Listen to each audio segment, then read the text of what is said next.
안녕하세요 여러분, 도케믹입니다. 어제의 경우는 채권 시장과 연준이 갖고 있는 관점에 대한 괴리감이 얼마나 큰지에 대해서 알아보았습니다.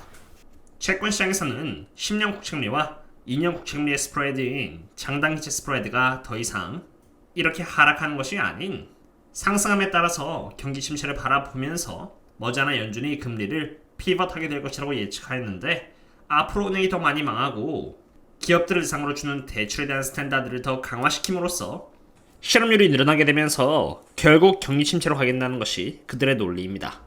반면 연준은 가까운 시일 내에 경기 침체라기보다는 인플레이션에 집중을 하겠다고 의사를 표현해 주었습니다. FOMC에서도 그렇지만 연준의장 파월은 2023년까지 피벗은 없으며 제임스 블라드 세인트 루이스 총재는 5.6%까지도 최종 금리를 올려야 한다고 말해 주었고, 최근 PMI는 구리값 상승에 힘입어 컨센 대비 높은 값을 보여주었고, GDP 또한 2023년 1분기 예측치는 약 8.2% 정도로 경기 침체는 빠른 시일 내에 일어날 가능성이 적음을 시사하였습니다. 참고로 이러한 데이터는 제가 저희 멤버십 분들께 텔레그램을 통해서 제공해드리는 데이터입니다. 저 또한 이 두 진행에 있어서 어디가 맞을지는 모릅니다. 하지만 제가 알고 있는 것은 그 어떤 쪽으로의 방향이 현실로 잡히던 간에 주식시장에 좋을 것이 없다는 것입니다. 강한 인플레이션을 잡기 위해서 금리를 2023년까지 쭉 동결시키는 것 자체가 사실 주식시장에는 그렇게 좋을 것은 없고, 반대로 경기 침체가 예상되어 금리를 내릴 때를 보시면은 큰 주가 하락을 역사적으로 동반했기 때문입니다. 물론 이런 의견도 있습니다. 그래도 과거에는 주가가 상승하고 있다가 하락한 것인데, 이번 2022년에는 내내 하락했으니 금리를 낮추게 되면은 상승장이 되는 것은 아닌가라고 말이죠. 저 또한 미래를 알 수 없기 때문에 주식이 오를지 말지는 모릅니다. 다만 제가 알고 있는 것은 마치 2022년 주가가 내내 하락한 것처럼 보이지만 사실 지금 주식은 굉장히 비싸다라는 것입니다. 참고로 저는 멤버십 분들 상으로 텔레그램 서비스를 제공해드리고 있습니다. 텔레그램 내에서는 매일 일어나는 매크로 상황에 대해서 업데이트를 드릴 뿐만이 아니라 각종 지표에 대한 상관관계, 옵션 현황, 차트 분석이라던가 기관으로부터 받아보는 내부 정보를 아낌없이 공유를 드리고 있는데요. 어쨌든 이처럼 저희들과 함께 안전하게 창출하고 싶으시다면 언제든지 이 링크를 통해서 조인하신 뒤 커뮤니티에 남겨져 있는 멤버십 전용 글을 통해서 접속해 주시면 되겠습니다. 다시 돌아와서 주식은 비싸다고 말씀을 드렸는데 차근차근 한번 알아보겠습니다. 지금 S&P 500은 블렌드 기준으로 17.5의 P 멀티플을 받고 있다는 것을 볼 수 있습니다. 그 말인즉슨 S&P 500에 있는 모든 기업들의 순이익 대비해서 시가총액이 17.5배를 받고 있다는 것을 의미합니다. 알기 쉽게 금융 섹터부터 접근을 해보겠는데요. 금융 섹터는 S&P 500 시가총액의 약 10% 정도를 차지합니다. 결코 적은 비중이 아닌 것이죠.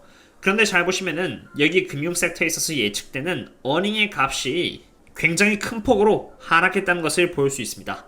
금융 섹터가 S&P 500에 있어서 무시하지 못할 만큼의 비중을 차지하고 있는 만큼 금융 섹터가 하락하면은 S&P 500도 하락하고요. 반대로 상승을 하면은 S&P 500도 함께 상승하는 모습을 보여줘 왔는데, 최근 뱅크런 사태와 함께 금융 섹터에서 예상되는 어닝 포커스트가 이렇게 큰 폭으로 하락한 것이죠.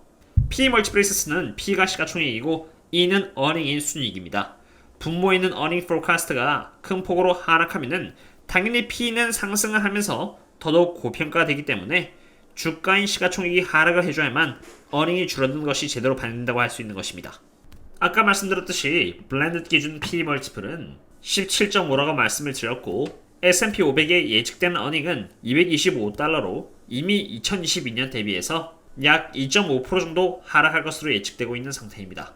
그런 상태에서 S&P 500 기업들의 2014년 예측 마진율은 코로나 때처럼 상승하는 것이 아니라 계속 하락을 이어나갈 것으로 예측되는 만큼 S&P 500의 성장률 또한 개선될 가능성은 상대적으로 적으며, 성장률을 받치지 못한다면 지금 보여주고 있는 이러한 17.5의 PE 멀티플 또한 계속 유지되기는 힘들 것으로 보입니다. 저 또한 주식에 많은 돈을 투자하고 있는 만큼 주가가 하락하길 바라진 않습니다. 저는 기업들과 S&P 500의 밸류에이션도 보고 거시경제 관련 데이터와 옵션 시장 데이터도 보는 등 최대한 큰 그림을 보려고 하는 편인데, 아직까진 개선될 만한 점이 크게 없다는 것입니다. 거시경제가 안 좋은 만큼 예상치 못한 뱅크런도 터지고 금융 구제를 위해서 돈을 빌려준다고 하는데, 누군가 이것을 또 호재로 포장을 하지만 이것은 호재가 아니라 악재입니다. 게다가 뱅크런이 터지면서 S&P 500에서 금융 섹터의 어닝 예측치는 크게 폭락을 했는데 이것에 대해서 다루는 사람들은 아마 아무도 없을 것입니다. 대부분이 이슈에 대해서 집중을 하지 실적에 대해서는 큰 관심이 없기 때문입니다.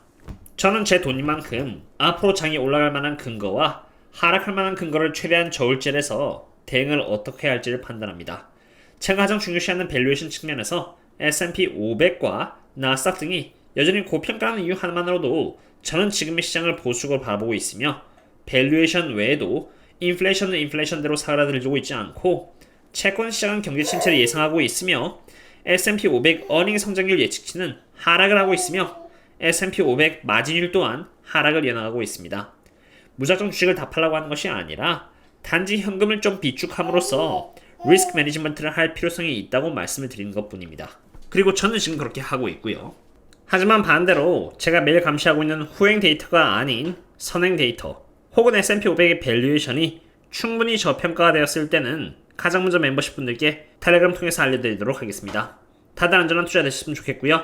그럼 다음에 또 다른 분석 꽉 잡도록 하겠습니다. 그럼 다음에 또 만나요. See you later.